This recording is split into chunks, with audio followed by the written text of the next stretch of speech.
اور اب ہم آپ کو سناتے ہیں ذوالکفل علیہ السلام کا قصہ۔ قرآن عزیز میں ذوالکفل علیہ السلام کا ذکر 2 سورتوں یعنی سورۃ الانبیاء اور سورہ صاد میں آیا ہے، لیکن دونوں سورتوں میں صرف نام مذکور ہے، مختصر و مفصل کسی قسم کے حالات کا کوئی تذکرہ نہیں ہے۔ سورۃ الانبیاء آیت 85 اور 86 میں اللہ تعالیٰ فرماتے ہیں وَإِسْمَاعِيلَ وَإِدْرِيسَ وَذَا الْكِفْلِ كُلٌّ مِّنَ الصَّابِرِينَ وَأَدْخَلْنَاهُ فِي رَحْمَتِنَا إِنَّهُم مِّنَ الصَّالِحِينَ۔ اور اسماعیل اور ادریس اور ذوالکفل یہ سب صابر لوگ تھے، ہم نے انہیں اپنی رحمت میں داخل کر لیا، یہ سب لوگ نیک تھے۔ اللہ تعالیٰ سورہ صاد آیت 48 میں فرماتے ہیں وَاذْكُرْ إِسْمَاعِيلَ وَالْيَسَعَ وَذَا الْكِفْلِ وَكُلٌّ مِّنَ الْأَخْيَارِ۔ اسماعیل، یسع اور ذوالکفل کا بھی ذکر کر دیجئے، یہ سب بہترین لوگ تھے۔ ذوالکفل علیہ السلام کے متعلق جس طرح قرآن مجید نے نام کے سوا کچھ ذکر نہیں فرمایا، اسی طرح نبی اکرم صلی اللہ علیہ وسلم سے بھی ان کے متعلق کچھ منقول نہیں ہے، لہٰذا قرآن و حدیث کی روشنی میں اس سے زیادہ کچھ نہیں کہا جا سکتا کہ ذوالکفل علیہ السلام اللہ کے برگزیدہ نبی اور پیغمبر تھے اور کسی قوم کی ہدایت کے لیے مبعوث ہوئے تھے۔ قرآن و سنت میں اس سے زیادہ سکوت ہے۔ باقی رہا سیر و تواریخ میں ان کا ذکر، تو کافی تفتیش و جستجو کے بعد بھی ہمیں اس سلسلے میں ایسی ٹھوس معلومات نہیں مل سکی جن کے ذریعے سے ذوالکفل علیہ السلام کے حالات و واقعات پر مزید روشنی پڑ سکے، چنانچہ تورات بھی خاموش ہے اور اسلامی تاریخ بھی۔ البتہ ابن جریر رحمۃ اللہ علیہ نے مشہور مفسر تابعی مجاہد رحمۃ اللہ علیہ سے ان کے متعلق ایک قصہ نقل کیا ہے۔ اسی طرح امام ابن ابی حاتم نے اسی قصے کے قریب کچھ آثار عبداللہ بن عباس اور ابو موسیٰ اشعری رضی اللہ عنہم سے نقل فرمائے ہیں۔ یہ طویل روایات ہیں، ان میں ہے کہ ابن عباس اور ابو موسیٰ اشعری رضی اللہ عنہم فرماتے ہیں کہ ذوالکفل نبی نہیں تھے بلکہ وہ ایک نیک اور صالح آدمی تھے، لیکن ایک تو یہ روایات سند کے اعتبار سے ضعیف ہیں، دوسرا یہ کہ ابن عباس اور ابو موسیٰ رضی اللہ عنہم جیسے جلیل القدر صحابہ اور مجاہد رحمۃ اللہ علیہ جیسے عظیم تابعی سے یہ ناممکن ہے کہ وہ ذوالکفل علیہ السلام کے متعلق یہ فرمائیں کہ وہ نبی نہیں بلکہ ایک نیک مرد تھے۔ شاہ عبد القادر رحمۃ اللہ علیہ کا موقف ہے کہ ذوالکفل ایوب علیہ السلام کے بیٹے تھے اور انہوں نے اللہ کی خاطر کسی آدمی کی ضمانت دی تھی جس کی پاداش میں ان کو کئی برس قید کی تکالیف برداشت کرنا پڑی۔ چنانچہ شاہ صاحب اپنی تفسیر موضح القرآن میں لکھتے ہیں کہ ذوالکفل ایوب علیہ السلام کے بیٹے تھے، ایک شخص کے ضامن ہو کر کئی برس قید رہے اور اللہ کی خاطر یہ مشقت سہی۔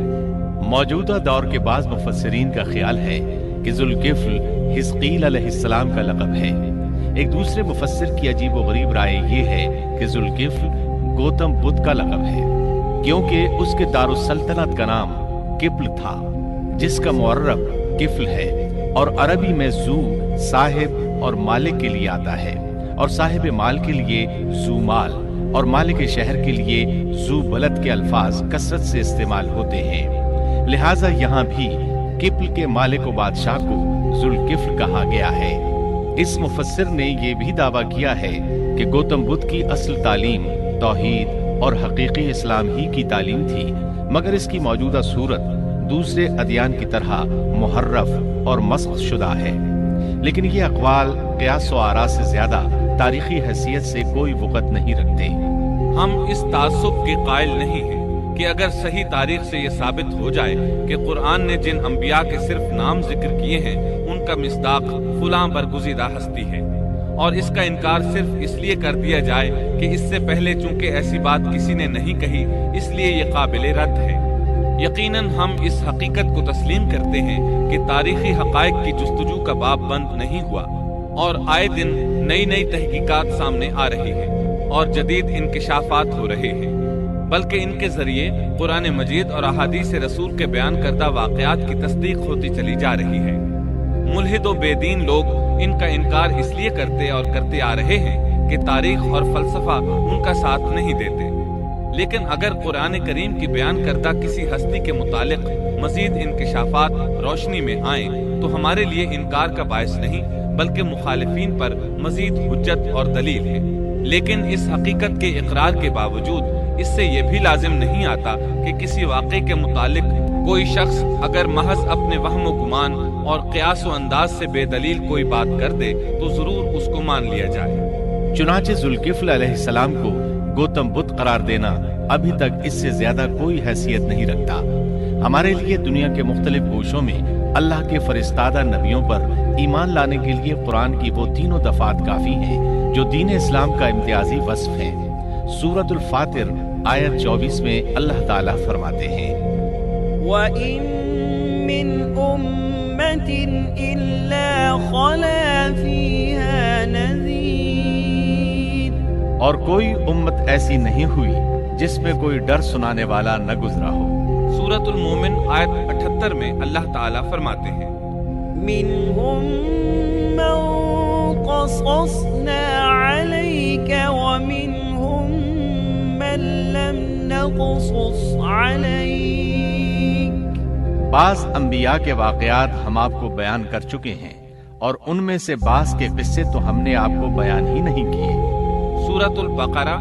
آیت 136 میں اللہ تعالیٰ فرماتے ہیں لا نفرق بين أحد من رسله، ہم رسولوں میں سے کسی کے درمیان فرق نہیں کرتے۔ اس لیے ایک مومن کا یہ عقیدہ ہونا چاہیے کہ ہم اللہ کے انبیاء میں سے کسی نبی کے درمیان کوئی فرق نہیں کرتے، یعنی تمام انبیاء پر ایمان لاتے ہیں۔ اس صاف اور واضح عقیدے کے بعد اگر ہمارے سامنے کسی ملک اور کسی خطے کے انبیاء اور رسول کے واقعات نہیں بھی آئے تو اس کے اسباب و وجوہات اور ہیں، لیکن جہاں تک ان پر ایمان لانے کا تعلق ہے وہ اختصار سے بھی کافی ہے، اور ان کی تفصیلات سے آگاہی ہماری رشد و ہدایت کے مقاصد یعنی اللہ پر ایمان اور نیک اعمال کے لیے ضروری نہیں ہے،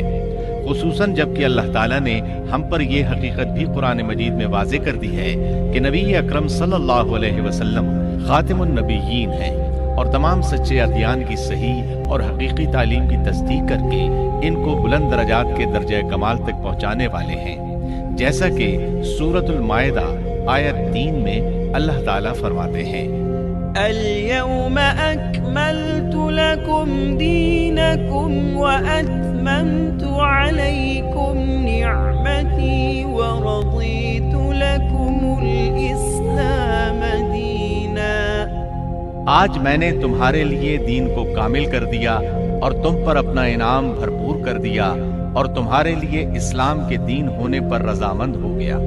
خلاصہ کلام یہ کہ ہمیں یہ تسلیم ہے کہ ہندوستان میں بھی اللہ کے سچے نبی اور پیغمبر مبعوث ہوئے، بلکہ سیرت نگاروں کی روایات کے مطابق ابو البشر آدم علیہ السلام اسی ہندوستان کے کسی گوشے میں اتارے گئے، لیکن جب تک قرآن و حدیث کی صراحت یا تاریخ کے صحیح دلائل و براہین سے یہ ثابت نہ ہو جائے کہ ذوالکفل گوتم بدھ کا لقب ہے، محض قیاس و آراء کی بنا پر ہم اس کو تسلیم نہیں کرتے، کیونکہ جس طرح کسی نبی کو نہ ماننا کفر کی راہ ہے، اسی طرح کسی غیر نبی کو نبی تسلیم کرنا بھی باطل ہے۔